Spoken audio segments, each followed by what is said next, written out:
ಪ್ರದರ್ಶನವನ್ನ ಇಲ್ಲಿ ಹಮ್ಮಿಕೊಂಡಿರತಕ್ಕಂತಹ ಚಿರಂಜೀವಿಯಾದಂತಹ ಸ್ವಾತಿ ಭಾರದ್ವಾಜ್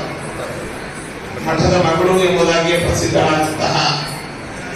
ಹುಡುಗಿ ತನ್ನ ಬಾಲ್ಯದಿಂದಲೂ ಕೂಡ ನಮ್ಮ ಪರಮ ಗುರುಗಳು, ನಮ್ಮ ಗುರುಗಳು, ಅದೇ ರೀತಿಯಾಗಿ ನಮ್ಮ ಕಾಲದಲ್ಲಿಯೂ ಕೂಡ ತನ್ನ ಕಲಾ ನೈಪುಣ್ಯತೆಯಿಂದ ವಿವಿಧ ಕಾರ್ಯಕ್ರಮಗಳಲ್ಲಿ ಕಲೆಯನ್ನು ಪ್ರದರ್ಶಿಸಿ ಪುಟ್ಟ ಮಗುವಾಗಿ, ಚಿಕ್ಕ ಕಲಾವಿದೆಯಾಗಿ,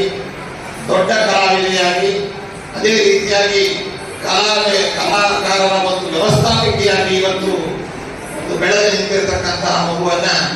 ನಾವು ಅತ್ಯಂತ ಅಭಿಮಾನದಿಂದ, ತುಂಬ ಹೃದಯದಿಂದ ಆಶೀರ್ವದಿಸ್ತಾ ಇದ್ದೇವೆ. ಚನ್ನರಾಯಪಟ್ಟಣದ ಒಂದು ರಾಯರ ರಂಗಮಂದಿರ ಎಂಬುದಾಗಿ ಸ್ಥಾಪಿಸಿ ಕಲೆ, ಸಂಸ್ಕೃತಿ ಇವುಗಳನ್ನ ಬಿತ್ತುವಂತಹ ಒಂದು ವಿಶಿಷ್ಟವಾದ ಪ್ರಯತ್ನವನ್ನ ಮಾಡಿ ದೇಶದ ಉದ್ದಗಲಕ್ಕೂ ಕೂಡ ವಿವಿಧ ಕಾರ್ಯಕ್ರಮಗಳನ್ನ ತಾನು ಪ್ರದರ್ಶಿಸಿ, ಮಕ್ಕಳಿಂದ ಪ್ರದರ್ಶಿಸಿ, ಎಲ್ಲರ ಒಂದು ಮೆಚ್ಚುಗೆಯನ್ನು ಪಡೆದಿರತಕ್ಕಂತಹ ಒಂದು ಕಲಾ ಕೇಂದ್ರ ನಮ್ಮ ಚನ್ನರಾಯಪಟ್ಟಣದ ರಾಯರ ರಂಗಮಂದಿರ.